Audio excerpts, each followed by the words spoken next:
inclusión, a la luz del tema de la interculturalidad, nos puede ayudar mucho a situar determinadas cosas.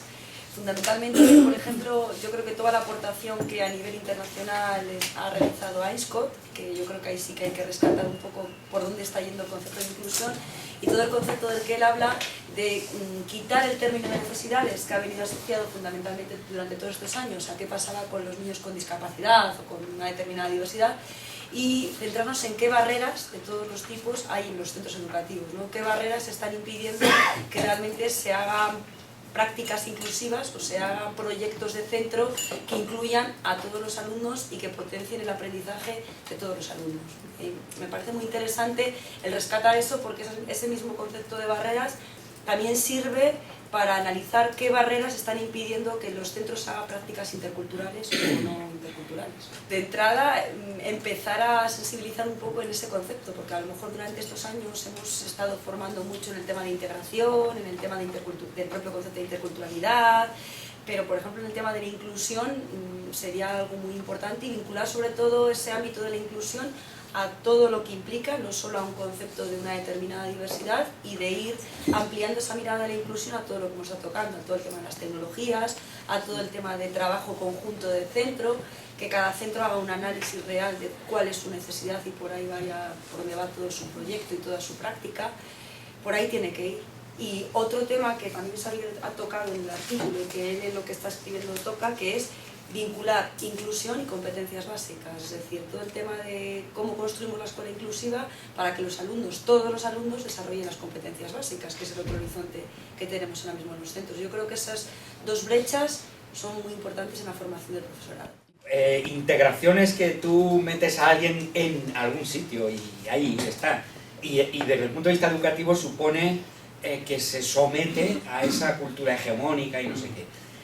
El concepto de inclusión es que cuento contigo, en mi grupo y tal, pero no de esa forma hegemónica, para que asumas o estés por debajo, ¿no? Porque lo mío es lo mejor y tal.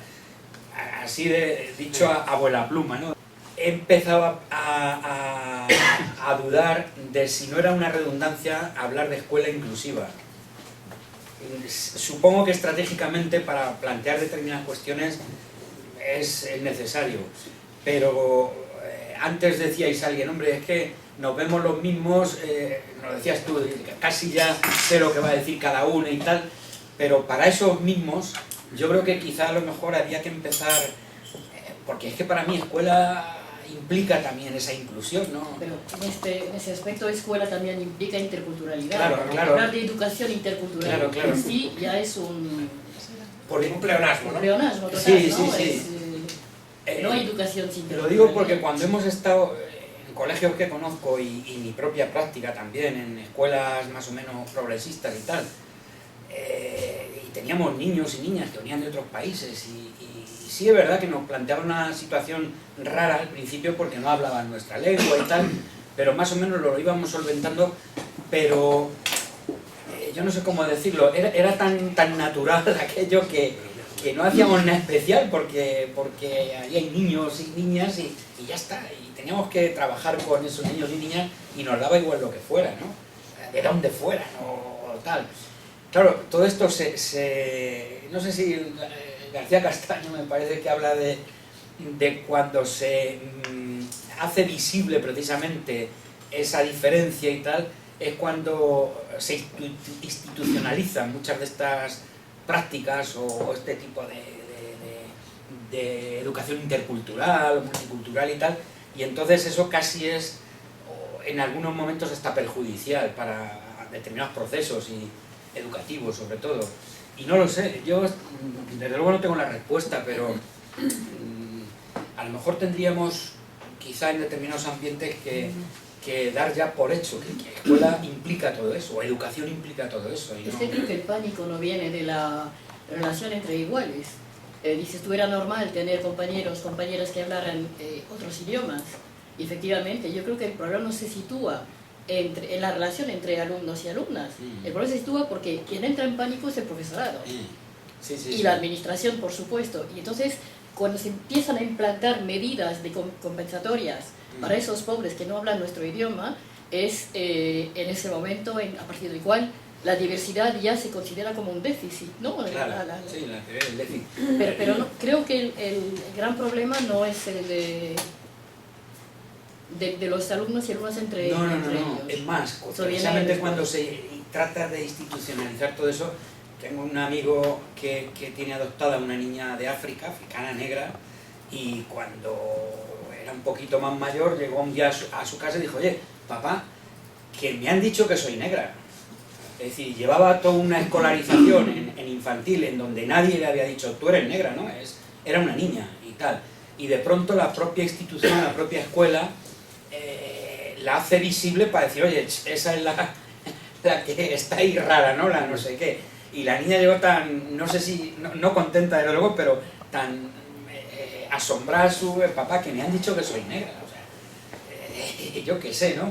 Y sobre eso, bueno, hemos hablado muchas veces este hombre y yo precisamente a partir de esa anécdota, ¿no? Como la escuela muchas veces, pues esto que decías, muchas veces se institucionaliza todas estas cuestiones o se sistematizan, no lo sé. Precisamente, hombre, yo supongo que no es baladí todo esto, que hay una intención muy determinada, muy concreta, por parte de, pues, en fin, no sé de qué tipo de poderes, pero bueno, pues igual que se está creando la escuela de la ignorancia, ¿no? Y yo estoy seguro que ya lo denuncia, ¿no?, un autor francés, que no recuerdo ahora, como, en fin, hay estrategias muy claras para que haya tontos, en el sentido, en fin, muy amplio, y haya una élite, que son los que luego van a dirigir la excelencia, el cotarro, claro, la excelencia y ese tipo de cosas. Esa nueva derecha tiene una habilidad extraordinaria para decir una cosa y la contraria, y sin que aparezca contradictorio. Por ejemplo, en ese tema. Es decir, la escuela inclusiva o la inclusión forma parte ya de lo políticamente correcto, forma parte del lenguaje de las administraciones, con lo cual la consecuencia es que si la cosa no se hace o no se hace bien, la culpa es del profesorado, porque las administraciones ya lo tienen clarísimo, que la escuela debe ser inclusiva. Al mismo tiempo, Esperanza Aguirre y vamos a ver, lo hegemónico en estos momentos en el debate educativo es que la excelencia quiere decir justamente no mezclar cosas distintas, y por tanto no solo hay que hacer institutos para los excelentes, sino que incluso Sala Martín escribió un artículo, que lo tengo guardadito, que dice: igualdad más no sé qué igual a ignorancia. Es decir, el ejemplo, él ponía el ejemplo así textualmente, de decir, ¿cómo hacemos en deporte? Creamos centros CARS, centros de no sé qué, de alto rendimiento, y tenemos pues los pabellones deportivos o los patronatos deportivos de los ayuntamientos. Y eso da resultado. Tenemos a Nadal, tenemos a Messi, tenemos a quien sea. ¿Por qué eso no lo trasladamos al campo educativo? Y ese es el discurso que ha calado muy hondo también entre el profesorado, pero en la sociedad más todavía, y por tanto se junta el discurso, digamos, políticamente correcto de escuela inclusiva junto a una escuela que es todo lo contrario de la inclusión, que es justamente, con esa palabreja de la excelencia, es la pura y simple selección y desagregación. Eso por una parte. Por la otra, los conceptos, como decíais a vosotros, creo que los he explicado muy bien. Los conceptos tienen una historia y esa historia pesa. Y para muchos la inclusión es sencillamente la integración, es decir, el que todo el mundo pueda acceder a lo que ya funciona sin que tengas que mover nada. En cambio, Ainscow y todos los que han trabajado en la inclusión dicen que justamente la inclusión lo que está diciendo es que hay que cambiar todo. Hay que cambiar todo, porque si todos tienen el mismo derecho, si todo tiene su valor, hablando de la diferencia que sea, no digo el mismo valor, si todo tiene valor, habrá que ver para que no haya una primera clase, una segunda clase y una tercera clase. Y eso es lo que es complicado de hacer por una parte, y por la otra tampoco ni se tiene la mentalidad para hacerlo, ni tampoco muchas veces hay los medios. Hay que decirlo así, hablando de discapacitados. Y en segundo lugar, la palabra inclusión también históricamente se ha asociado sobre todo a cuestiones, digamos así, más didácticas o más de materiales o más de recursos. Y en cambio el elemento cultural prácticamente no existía en un primer planteamiento de la inclusión porque venía del campo de la educación especial, y corre el riesgo de que si solo hablamos de inclusión, se pierda el componente cultural. Ocurre, desde mi punto de vista, un poco como pasa en el campo político, por ejemplo, en Francia, que bajo el paraguas del laicismo, pues ahí hablamos de clases sociales, pero hay ricos y pobres, pero no hay extranjeros y no hay lo que sea. Es decir, para explicar en estos momentos la realidad social y para explicar los conflictos de todo tipo y para explicar lo que ocurre en la escuela, con el componente social no es suficiente.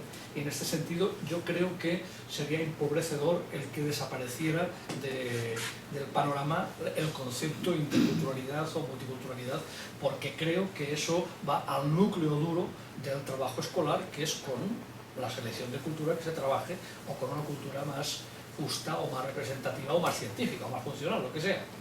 Y en este sentido creo que unir las dos cosas, el aspecto organizativo y didáctico y de recursos y el eje que da razón de ser a la escuela, que es la cultura y la inculturación, digamos, para poder circular por ahí, creo que ese componente, aunque teóricamente está en la palabra inclusión, en la práctica y en la tradición creo que no está. O sea, que temes que se oculten o que, Sí, que, sí. que se La prueba ha venido, por ejemplo, tanto en Cataluña como en Madrid, con el ministro Corbacho, bajo la etiqueta de la convivencia, los planes de convivencia, ha desaparecido el concepto de interculturalidad en Cataluña, como tal, porque la convivencia ya incluye eso. Bueno, incluye eso. Desde mi punto de vista, no, porque la convivencia se deriva hacia violencia, hacia bullying, hacia lo que sea. La mediación, todo eso, ¿no? Y queda lo otro oculto. Podría estar incluido, no digo que no, pero digo que el lenguaje crea realidad y en este sentido el sustituir un concepto por otro lo que hace desde mi punto de vista es olvidar o dejar en un tercer plano aquello que interesa menos. Y es que las palabras las carga el diablo, como diría aquel, ¿no? Porque estaba pensando en lo mismo que está pasando con la atención a la diversidad. Y aquí, en esta Facultad de Educación, hay muchos colegas de otros departamentos, de nuestro departamento incluso, que en sus clases hablan de ese concepto de atención a la diversidad y se hacen y se planifican adaptaciones curriculares y no sé qué, y el concepto que tienen de atención a la diversidad es a esos problemáticos, minusválidos, no sé qué, no sé cuánto. Yo a veces, lo he hecho una vez en clase, ante todos los estudiantes, dije, bien, me imagino que todos tendréis claro lo que es la atención a la diversidad, ¿no? Sí, tal.